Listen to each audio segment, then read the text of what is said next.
Uh, Dave, Joe, you guys, everyone talks about how good a relationship you have off the field and it seems to work on the field. Can you tell us a little bit about that? Yeah, look, me and my wife got introduced to his girlfriend the other day and we had a nice meal together, and it's just great to rekindle that sort of love that we had. Obviously he's worked his backside off to get here and be here, and obviously he scored 100 at the end of last season, which was fantastic to see. Obviously watching, back at home, but to come together and be able to do what we do best, and have that intent when we're out there, feed off each other very well, not just out there, but at training. We've got a unique relationship. He's the rare unit, just to clarify that. But look, we're good friends. We always keep in touch when we're not playing with each other. Come on, Pete. It's disgraceful. But yeah, look, we enjoy batting together. It's awesome to come out here and do that today. And the last time we batted here was, I think, against New Zealand. I think it was, and we were able to have some success there as well. I'm the beauty. He's the beast. Needs a haircut. So you were a bit under pressure, we can say here, since you had not scored big during the Ashes. So how does it feel to score 150 plus at Gabba? I don't feel under pressure at all. For me, it's about going out there and backing my ability. At the end of the day, if you get selected or you don't get selected, you got to accept that. And for me, I don't see that the Ashes for me was a failure, but I know what I'm capable of doing. I was on the end of a great spell and a great series by a very good bowler, and there's nothing more I could do. As I said, I wasn't out of form. I was just out of runs, and today I had a little bit of luck, and that's what you need in the game. And over there, I didn't get much luck at all. So, I've done everything I can to come back out here and score runs. I scored 100 here in the Shield game against Queensland. And I've worked my backside off in the 2020s to try and score as many runs as I can there, and then come here and apply that discipline in the nets against our fast bowlers, and work my backside off there and bat time in the nets to come out here and be able to produce a partnership like that for our team. Thanks. Dave, I asked you a few weeks ago before the 2020 series about, I suppose, surrounding yourself with reminders of what you can do well and what you had done well in the past. I mean, how I suppose did you go about doing that in terms of conversations, or did you go back and watch old innings? Like what did you do to sort of get yourself into that mindset? It was about coming back to obviously state cricket and working hard in the nets there.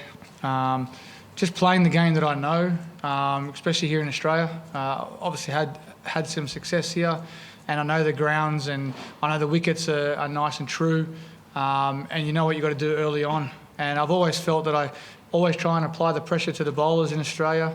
There's not as much movement, and I'm able to do that. But for me, you just have that reassurance from certain people that you feed off. For me, Trent Woodhill's one guy who's always been in my corner, and he's always spoken to me, thrown balls to me time and time again, and always, tells me about being still, and if I'm doing anything wrong. I've had messages from Punter, who I work closely with in the World Cup. He was very good. And for me, it's about having a nice balance at home. I've got a fantastic wife, great family, my parents and her parents, and I've got a good support network around me that, assures me of what I'm capable of. David, you didn't play. you didn't play last summer.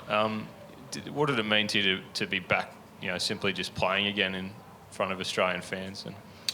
Yeah, look, it was obviously fantastic. On the other hand, it was a great opportunity for other guys to step up and show what depth Australian cricket has. And I was chuffed for this guy next to me to go out and get some runs and play the way he did. He was unlucky not to get selected in the Ashes touring group. But, to come out here and put that on the board and have that time off to reflect and just get away from the game.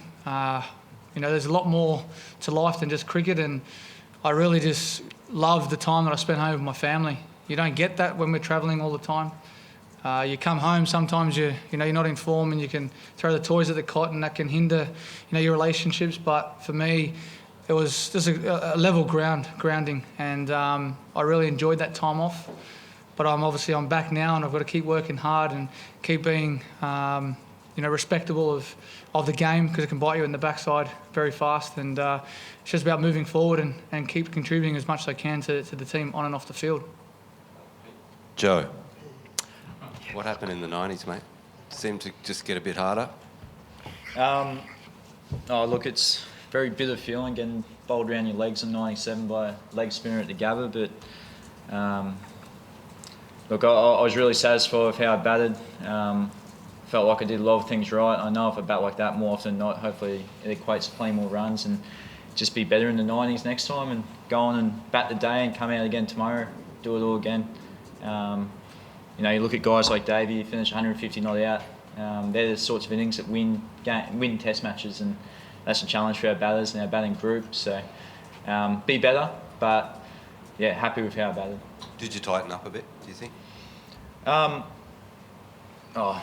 No, I don't think so. I think I just tried to sweep one, dragged onto the stumps. You never know. Obviously, you always want to get to 3 figures, and it can creep into your mind, but don't think I'd change the way I play. I think we had him in a pretty good position facing an old ball, plenty of scoring opportunities there.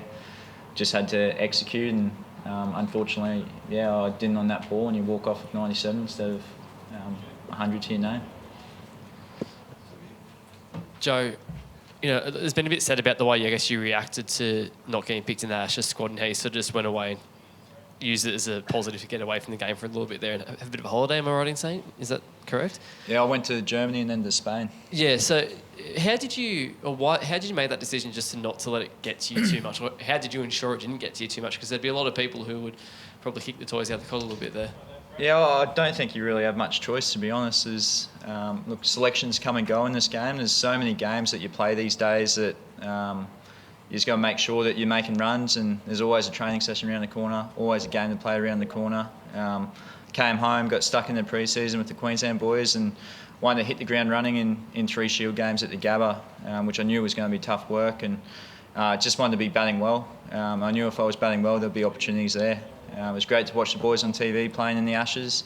Obviously, you get left out, and of course you want to be there trying to help out in any way you can, but I knew that my job was to make sure that if called upon in the home summer that I was ready to go and to hit the ground running, and I just made that my motivation and tried to get stuck into it. David, you spoke about the amount you spend of time you spend in the nets. How much of it was about keeping your head still and keeping your eyes on the ball? Because there's a lot of focus on that between Justin Langer and you in the nets in England. So what happened that was helped you do that here, or was it just the moving ball in England which kind of hindered your just putting it up? Yeah, look, I think when you're in England, the ball moves quite a bit and sometimes quite early. So you're almost playing that line of where the ball is, and then it obviously swings or it can nip. So you get into bad positions and you probably play out in front a little bit, where in Australia you can be quite tight and quite late. And yeah, before this game I had quite long hits. I hit every day leading into the game just because I didn't get that workload in during that Shield game. And yeah, I just basically worked on nice and still, watching the ball out of the hand and making sure I was playing the ball underneath my eye line. Joe, what do you think makes your combination with Dave work so well? I think the left-hand, right-hand certainly helps, and I've always said batting with Dave is really easy. You get down the non-strikers and you look up and the scoreboard's ticking along. There's no pressure to score. I think the biggest thing for me is just the engagement that we have. We're always talking about how the bowlers are trying to bowl, where we can score, where the threats are, and I think when you have a combination like that with your partner, you lean on your partner during the tough times, and as the innings develops, there'll be scoring opportunities for each of us to take advantage of, and I think we saw that today. It's the Gabba can be a great place to bat once you get in, and if the bowlers are missing their areas, and the left hand, right hand certainly helps with that. And look, just the way we prepare as well, having someone that's been there and done it, someone to talk to about how they're going to go about their preparation, and then walking out into battle with them next year makes it a lot easier. So You'd be silly not to lean on guys in our team that have the experience that they've got and had the success that guys like Davies has had. David, how much did you enjoy your battle with Naseem Shah? I mean, obviously there's a little bit of luck that came your way, but he seems pretty confident and competitive for a kid who's half your age. Yeah, he's quite skiddy. He's got a nice fluent action, but he won't get a harder test debut to go out there and bowl at the Gabba, to keep coming back in, having to back up the overs in that heat. You ask any test player, fast bowler that's played here and had to keep coming back. It's very, very challenging out there, and our job as batsmen is to try and keep them coming back. I think he kept his speed up quite a lot throughout the whole day. Obviously, at the back end there, he cramped up a little bit, but that's obviously going to happen. But he charged in, and there's a superstar there. Just like when Mohammed Amir came on the scene the first time, he was rapid and had us all in a pickle. He was a world-class bowler, and I think if you add him to the Test lineup as well, their depth is ridiculous, and having these other young guys like Musa and Hasnain as well, who I faced in the 2020s.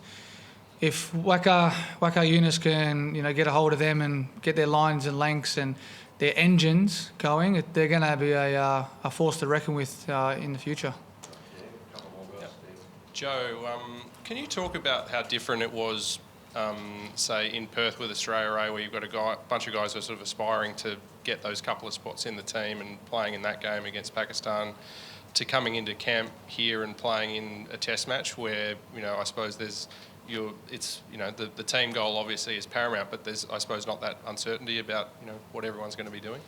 Yeah, I think we always talk as a group when we play Australia A that we want to play for the result, to try and replicate a Test match as best we can. I think the biggest challenge was the fact that we actually hadn't played against the pink ball in a long time, and you're not afforded the luxury of a few days building into the game. It's kind of fly in, fly out, get into the game. I think that probably showed in our batting performance. I think we lost our first 6 wickets in 15 or 16 overs. So it's probably a good wake-up call that we had to be on from ball one against these bowlers. They're going to ask questions, and we talked about it. The first hour of the day was crucial, and it's amazing against quicks when you can get through that first hour, first session, you get them into their second, third spell. It feels like a different game that you're playing, and it's a lesson that we learnt from Perth to Brisbane. But look, the challenge will always be there. We go back to Adelaide pink ball next game, second innings if we bat again.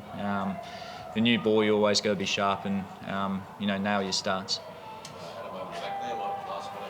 Can't really compete with that. Dave, since Joe left the side in 2016 in Sri Lanka, Australia's had 13 different opening combinations. Is it your hope now that Joe's back in the side and making runs, that they'll stick with him and you two can bat together for the next, however many years? The answer is yes. Yes is the answer. I'm just trying to remember back to Sri Lanka. I reckon I threw the toys at the cot a lot there as well. That was a challenging series for a lot of us. But yeah, look, I think, as I just alluded to before, the success we've had together, here, especially here at home, has been fantastic. And as Joe said before, we just have this energy about us when we're out there. We communicate a lot. We're always talking about cricket, even though we probably wouldn't want to talk about it out there, but we do. But the most important thing is rotating strike. I think when we do that well, it's hard for bowlers to put it on the spot all the time when you're doing that. And I think that's important, and I think that's what I know I try to achieve that when we're out there. If I can't get the ball away, or it's got to be respected, I try and tuck it in on the leg side, or we drop and run, because a lot of the fielders hang a little bit. I know, especially when I'm on strike, so I'm always looking in and around for that drop and run, and I know where he looks to get off strike as well. So knowing each other's roles when we're out there, we do that very well, and we did it the other day in the nets. We had a good half an hour session there where we just said we're going to run if we think there's a run, and rotate a 6 ball, and we did it very, very well. Even though that the youngster here was puffing, it was a good hit out, and we really enjoyed it.